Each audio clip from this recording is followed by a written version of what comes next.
सभी शिक्षक साथियों को मेरा नमस्कार। साथियों, आपका एक बार फिर से स्वागत है आपके ही अपने YouTube चैनल टेक्निकल मास साहब में। साथियों, आज इस वीडियो में हम समृद्ध मॉड्यूल हिंदी की बात करेंगे। हिंदी को समझेंगे कि आपको इसे अपनी कक्षाओं में कैसे लागू करना है। सबसे पहले हम ये देख लेते हैं कि हमारी कक्षाओं में उपलब्ध नई सामग्री क्या क्या होगी। प्रिंट रिच परिवेश के अंतर्गत भाषा और गणित संबंधी पोस्टर और चार्ट। आप कक्षा में देख रहे हैं पोस्टर और चार्ट, आपको इसी तरीके से अपनी कक्षाओं में पोस्टर और चार्ट्स लगाने हैं। प्रिंट रिच परिवेश भाषा और गणित संबंधी पोस्टर चार्ट। हर विद्यालय में भाषा और गणित से संबंधित 102 पोस्टर्स भेजे जा रहे हैं। इसमें से कुछ पोस्टर्स आप दीवार पर चस्पा करेंगे और कुछ पोस्टर्स आप बच्चों से गतिविधि कराने के लिए इस्तेमाल करेंगे। साथियों, वैसे तो पोस्टर्स और चार्ट्स के रखरखाव के बारे में एक आदेश जारी हो चुका है कि आपको कौन से पोस्टर दीवार पर लगाने हैं, कौन से चार्ट्स दीवार पर लगाने हैं, कौन से आपको बच्चों के साथ गतिविधि करने के लिए बाहर रखने हैं। अगर आप चाहते हो कि इस विषय पर भी मैं वीडियो बनाऊं तो नीचे कमेंट बॉक्स में मुझे ज़रूर बताएं, जिससे कि मुझे पता लगे कि ज़्यादा से ज़्यादा लोग इंटरेस्टेड हैं।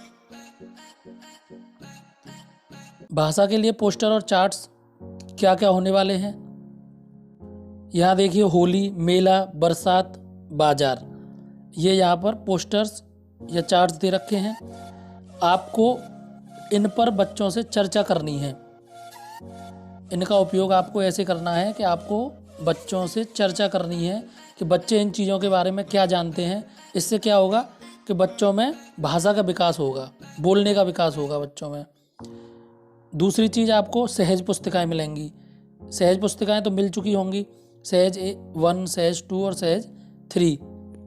प्रत्येक छात्र छात्रा को भाषा की प्रैक्टिस के लिए एक रीडिंग बुक सहज दी जाएगी।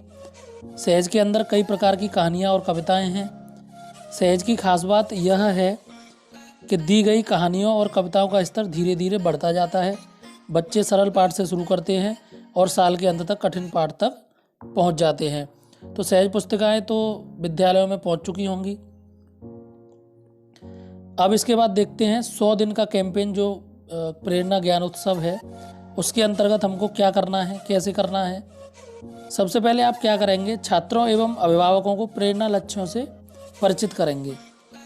मिशन प्रेरणा बुनियादी शिक्षा समझने के लिए प्रति सप्ताह शिक्षा चौपालों का आयोजन होगा। आपको शिक्षा चौपालों का आयोजन करना है। प्रेरणा लक्ष्यों को प्राप्त करने के लिए छात्रों शिक्षकों का शपथ ग्रहण समारोह, आपको शपथ ग्रहण समारोह भी कराना है। उत्कृष्ट शिक्षकों, छात्रों, पंचायत सदस्यों को सम्मानित करने के लिए सम्मान समारोह का आयोजन करना है। मिशन प्रेरणा प्रेरणा लक्ष्य के संदेश को फैलाने के लिए सूचना संचार माध्यम का आपको प्रयोग करना है। IEC का आपको प्रयोग करना है। इसका मतलब ये है कि मिशन प्रेरणा प्रेरणा लक्ष्य के संदेश जो हैं उनको आपको IEC के माध्यम से आपको फैलाना है, जिससे कि वो ज़्यादा से ज़्यादा लोगों तक पहुंच सकें। शिक्षा चौपाल में क्या करेंगे आप, इसमें आपको किन्हीं अधिकारियों को बुलाना है। जनपद के DM, CDO, MP, MLA, MLC आदि महीने में एक दिन मिशन प्रेरणा और बुनियादी शिक्षा पर बैठक रखेंगे। कार्यसूची क्या है शिक्षा चौपाल की, छात्रों एवं अभिभावकों को प्रेरणा लक्ष्यों से परिचित कराना। ORF ओरल रीडिंग फ्लुएंसी गतिविधि को व्यवस्थित करें। सुबह असेंबली में रीड एलोंग एप्लीकेशन से पढ़ने के लिए छात्रों को चयन करें। आप क्या कर सकते हैं, आप मॉर्निंग असेंबली में अपने फ़ोन में रीड एलोंग एप्लीकेशन खोल के डेली 2-2, 4-4 बच्चों को बुलाकर आप वहाँ पर उनसे कहानी कविता पढ़वा सकते हैं। प्रेरणा लक्ष्य शपथ ग्रहण समारोह, नियमित रूप से बच्चों को स्कूल भेजने के लिए माता पिता को प्रोत्साहित करना। आरंभिक शिक्षा के लिए सुदृढ़ नींव की आवश्यकता पर विचार रखना।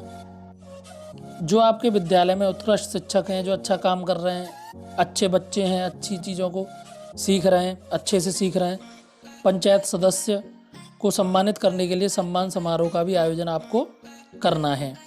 साथियों, अब आगे देखते हैं कि समृद्ध मॉड्यूल को लागू हमें कैसे करना है।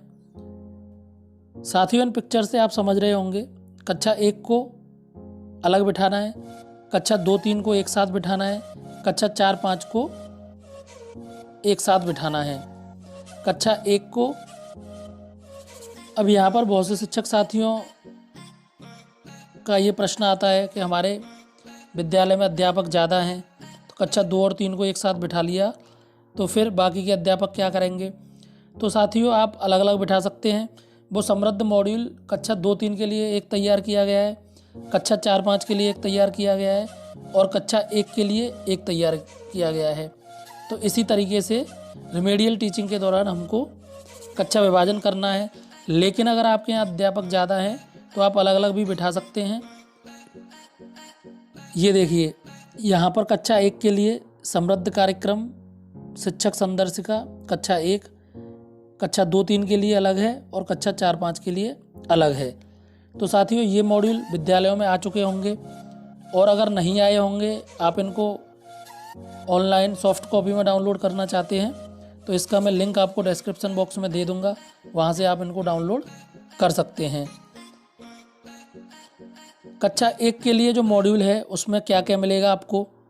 कक्षा 1 में विशेष बात यह है कि इसमें आधार रेखा आकलन की प्रक्रिया नहीं अपनाई जाएगी। कक्षा 1 में हमको बेसलाइन आकलन नहीं करना है। इस संदर्शिका में 8 सप्ताह की योजना, साप्ताहिक योजना, दैनिक कार्य योजना भी विस्तार से दी गई है। ध्वनि चेतना पर काम, वर्ण मात्रा पर काम, कहानी, कविता, चित्र पर काम कैसे करें इसका भी विस्तार से वर्णन किया गया है। साप्ताहिक आकलन और पुनरावृत्ति पर भी काम कैसे करना है इस पर भी विस्तार से चर्चा की गई है। तो ये जो समृद्ध कार्यक्रम मॉड्यूल 1 है कक्षा 1 के लिए, उसके बारे में बताया गया है कि इसमें आपको क्या क्या चीज़ें मिलने वाली हैं। इसी तरीके से कक्षा 2 और 3, इसमें मुख्य रूप से स्कूल शुरू होने पर बच्चों को सहज कैसे करें, डिकोडिंग, मौखिक भाषा विकास पर काम कैसे करें, साप्ताहिक आकलन और पुनरावृत्ति कैसे करें आदि पर विस्तार से जानकारी दी गई है। और ये कक्षा 4-5 का है, इसमें भी बच्चों को सहज कैसे करें, दैनिक कार्य विभाजन और साप्ताहिक कार्य विभाजन, इस तरीके से इसमें आपको विस्तृत चर्चा की गई है। सप्ताह की योजना शुरू करने से पहले शून्य सप्ताह को प्रारंभ करेंगे। शून्य सप्ताह में हमें क्या करना है इसको हम देख लेते हैं। समृद्ध कार्यक्रम में शून्य सप्ताह की बड़ी भूमिका है। यह एकदम शुरुआती सप्ताह है तो इसमें बच्चों को सहज करना जरूरी है ताकि आगे वे पूरी प्रक्रिया में बेहतर तरीके से सहभागिता कर सकें।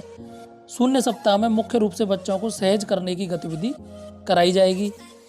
बच्चों के परिचय, अनुभव सुनना, खेल कराना, कविता पढ़ाना, कहानी सुनाना आदि इस हफ्ते के मुख्य काम होंगे। ध्वनि चेतना, प्रिंट चेतना, मोटर स्किल, लेबलिंग आदि पर भी इस हफ्ते में काम किया जाएगा। यानी कि आपको इसमें बच्चों को कंफर्टेबल बनाना है। काफ़ी दिनों के बाद स्कूल आ रहे हैं तो वो कैसे कंफर्ट महसूस करें, उनको कंफर्ट जोन में आपको रखना है जिससे कि वो आगे की प्रक्रिया में बढ़ चढ़कर भाग लें, अपनी संपूर्ण सहभागिता करें।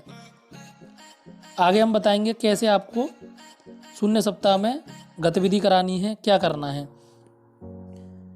पहला दिन है परिचय पत्र। सबसे पहले आप क्या करेंगे, बच्चों का उनका नाम, उनके परिवार में कौन कौन है, इस तरीके से आप बच्चों का परिचय लेंगे। उनको क्या पसंद है, कौन सा खेल पसंद है, क्या खाना पसंद है, इस पर आप बच्चों से चर्चा करेंगे। कहानी, सभी बच्चों को एक गोला में बिठाएंगे और उन्हें स्थानीय भाषा में कोई कहानी पूरे हाव भाव के साथ सुनाएंगे। अब यहाँ पर यह भी बताया गया है, आप आधारशिला क्रियान्वयन संदर्शिका कक्षा 1 पृष्ठ संख्या 68 से दर्जी और हाथी कहानी भी सुना सकते हैं। कहानी सुनने के बाद आप इस कहानी पर बच्चों से थोड़ी बातचीत करें। उन्हें आप अपने मन से कोई भी चित्र बनाने को कह सकते हैं। तो आपको क्या करना है, आधारशिला क्रियान्वयन संदर्शिका से दर्जी और हाथी की कहानी सुना सकते हैं। आप बच्चों को ये कहानी सुनाएंगे, इस कहानी पर बच्चों से चर्चा करेंगे, फिर आप बच्चों से कोई भी चित्र बनाने के लिए कह सकते हैं।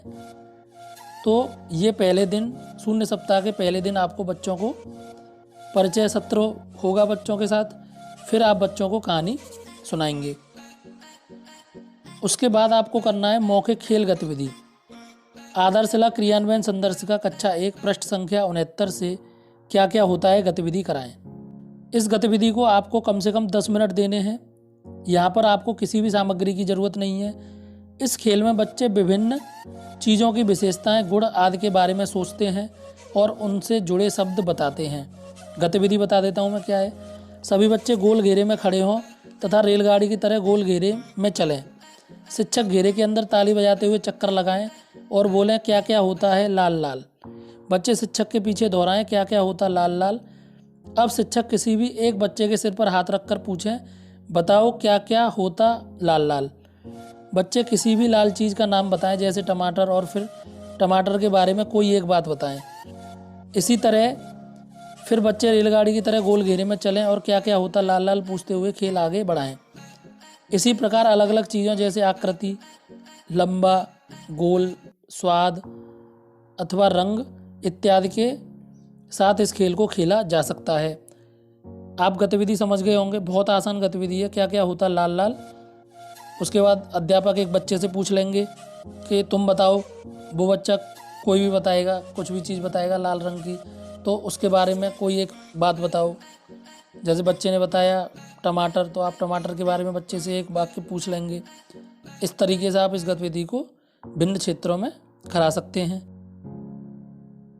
उसके बाद आपको कविता, बच्चों को स्थानीय भाषा में कोई कविता पूरे हाव भाव के साथ सुनाएं। फिर सभी बच्चों को आपके साथ साथ कविता गाने के लिए प्रोत्साहित करें। इसे कम से कम 2-3 बार करें। बच्चों को भी हाव भाव के साथ कविता गाने को कहें। तो आप ये कविता बच्चों को सुना सकते हैं और फिर बच्चों से इस कविता को सुनवा सकते हैं। अब आगे क्या करना है, आपको चित्र चार्ट पर बातचीत आपको करनी है। आज चित्र चार्ट परिवार पर कार्य किया जाएगा। बच्चों को एक गोल घेरे में बिठाएं ताकि सभी को चित्र चार्ट दिख सके। चित्र चार्ट पर बच्चों के साथ बातचीत करें और सबसे पहले उन्हें चित्र चार्ट में क्या क्या दिख रहा है उनके नाम बताने को कहें। बच्चे किसी भी भाषा में इन चीज़ों के नाम बता सकते हैं। फिर आप बच्चों से चित्र में क्या हो रहा है इस पर अनुमान लगाने को कहें। बच्चे शब्दों या अधूरे वाक्यों में अपनी बात बता सकते हैं। सभी प्रतिक्रियाओं को सुनें और छोटे एवं सरल सवालों की मदद से चित्र के प्रति उनकी रुचि और उत्साह को बढ़ाएं। साथियों, आप समझ गए होंगे यहाँ पर क्या करना है। बच्चों को एक गोल घेरे में बिठा लेना है, उनके सामने एक चार्ट रख देना है। उस चार्ट के आधार पर बच्चों से सवाल करने हैं। इस चार्ट में आपको क्या क्या दिख रहा है, इस चार्ट में क्या हो रहा है। तो आप इस तरीके से इस गतिविधि को बच्चों के साथ करा सकते हैं। शून्य सप्ताह में यही कराने हैं आपको सारे काम। 2-4 दिन बच्चों को शून्य सप्ताह के अंतर्गत काम करा के, क्योंकि क्लासेज अलग अलग आ रही हैं, तो आप क्या करेंगे, 1-1, 2-2 दिन सभी क्लासेस का नंबर आ जाए, इस तरीके से आप शून्य सप्ताह में कर लेंगे। उसके बाद फिर आपको करना है बेसलाइन आकलन। स्तर 1 जो कक्षा 1 के लिए है, कक्षा 1 में कोई भी बेसलाइन आकलन नहीं होगा। ये मैं पहले भी बता चुका हूँ, यहाँ पर लिख भी रहा है, कक्षा 1 का बेसलाइन आकलन नहीं होगा। कक्षा 2 और 3 में जो बेसलाइन आकलन होगा वो शब्द पहचान के आधार पर होगा। आकलन के लिए एक जांच प्रपत्र तैयार किया गया है। इसमें कुल 20 शब्द हैं। ये शब्द कक्षा 1 के अधिगम स्तर के सरल शब्द हैं। इन शब्दों के चयन में बच्चों के स्तर का ध्यान रखा गया है, यानी कि आकलन प्रपत्र भी तैयार कर लिया गया है। आपको अलग से तैयार करने की कोई ज़रूरत नहीं है। इस आकलन के आधार पर बच्चों के डिकोडिंग स्तर का निर्धारण किया जाएगा। कक्षा 2-3 के सभी बच्चों का आकलन दिए गए टूल का उपयोग करके किया जाएगा। अब समूह कैसे बनाने हैं। स्तर 1 के बच्चों के साथ वर्ण, मात्रा और शब्द पहचान पर व्यवस्थित रूप से कार्य होगा, यानी कि कक्षा 2 और 3 में हमें 2 ग्रुप बनाने हैं और स्तर 2 ग्रुप में जो बच्चे आएंगे के साथ शब्द और वाक्य पर व्यवस्थित रूप से कार्य होगा। स्तर 3 कक्षा 4-5 पाठ कार्ड बच्चों से पाठ पढ़वाएं। संदर्शिका के आखिरी पृष्ठ पर यह दिया गया है। अब यहाँ पर देखिए, ये आकलन टूल दिया गया है स्तर 2 और स्तर 3, कक्षा 2-3 के लिए और कक्षा 4-5 के लिए। तो आपको इसी आकलन टूल का प्रयोग करना है। इसी आकलन टूल के आधार पर आप बच्चों का बेसलाइन आकलन करेंगे। इसी के आधार पर आपको बच्चों का आकलन करना है। शब्द पठन कार्ड कक्षा 2-3 के लिए और पाठ कार्ड कक्षा 4-5 के लिए। अब ये देख लिए स्कोरिंग प्रपत्र को आपको कैसे भरना है। अब यहाँ पर आपको बच्चे का नाम लिख लेंगे, उसकी कक्षा लिख लेंगे। अब ये आपको जो पठन कार्ड था वो आपको बच्चों को पढ़वाना है। यहाँ पर आपको एक चीज़ ये ध्यान रखनी है कि बच्चा अगर अटक कर पढ़ रहा है तो भी आपको उसे 0 मार्किंग करनी है, यानी कि वो शब्द बच्चा नहीं पढ़ पा रहा है। अगर बच्चा फ्लुएंटली पढ़ रहा है तो ही आपको वहाँ पर 1 मार्क करना है, यानी यहाँ पर आपको नंबर नहीं देने। आपको अगर पढ़ रहा है तो 0, नहीं पढ़ रहा है तो 1। जिस शब्द को बच्चा पढ़ पा रहा है उसके नीचे आप 1 लिखेंगे और जिस शब्द को नहीं पढ़ पा रहा है उसके नीचे आप 0 लिखेंगे। इसी तरीके से आप स्तर 2 और स्तर 3 का जो स्कोरिंग प्रपत्र है उसको भर लेंगे। उसके बाद आपको क्या करना है, जो जहाँ 1 आ रहा है उनको आप काउंट करेंगे तो बच्चे का टोटल स्कोर आ जाएगा। तो आप ये काम कर लेंगे, क्योंकि इसी टोटल स्कोर के आधार पर हमें बच्चों का समूह निर्धारण करना है, बच्चों का ग्रुप हमें बनाने हैं। तो इतना काम आप यहाँ तक कर लेंगे। उसके बाद हम आगे देखते हैं कि हमने बच्चों का समूह कैसे बनाना है। अब आपने स्कोरिंग प्रपत्र भर लिया। अब आप स्कोरिंग प्रपत्र में टोटल स्कोर कर लेंगे। अब जिन बच्चों के 10 या उससे कम शब्द पढ़ पाए हैं बच्चे, उनको स्तर 1 में रखेंगे और 11 और उससे अधिक शब्द जो बच्चे पढ़ पाए हैं उन्हें स्तर 2 में रखेंगे। ये बात हो गई कक्षा 2 और 3 के लिए। जो बच्चे 10 या उससे कम शब्द पढ़ पाए हैं उन्हें आप रखेंगे स्तर 1 पे, और जो बच्चे 11 या इससे अधिक शब्द पढ़ पाए हैं उन्हें रखेंगे आप स्तर 2 पर। अब जो बच्चे स्तर 1 पर हैं तो उनके साथ तो स्तर 1 की गतिविधि की जाएंगी, जिसमें उस गतिविधि में क्या रहेगा, मुख्य रूप से वर्ड मात्रा पहचान शब्द पठन पर कार्य किया जाएगा। और जो बच्चे स्तर 2 पर हैं उनके साथ वर्ड मात्रा को दोहराना, शब्द व वाक्य पर कार्य किया जाएगा। इन बच्चों को समूह 2 में रखा जाएगा। अब इसी तरीके से हम स्तर 3 देखते हैं जो कक्षा 4-5 के लिए है। जिन बच्चों के 15 या उससे कम शब्द पढ़ पाए हैं उन बच्चों को स्तर 1 पर रखेंगे, और जो बच्चे 16 और उससे अधिक शब्द पढ़ पाए हैं, पहचान कर सके हैं, उन्हें हम स्तर 2 में रखेंगे। यहाँ पर आपको एक बात का विशेष ध्यान रखना है। अगर बच्चा अटक कर पढ़ रहा है लेकिन अटक के पढ़ रहा है तो आप उसको 0 मार्क ही करेंगे, आप उसको 1 मार्क नहीं करेंगे।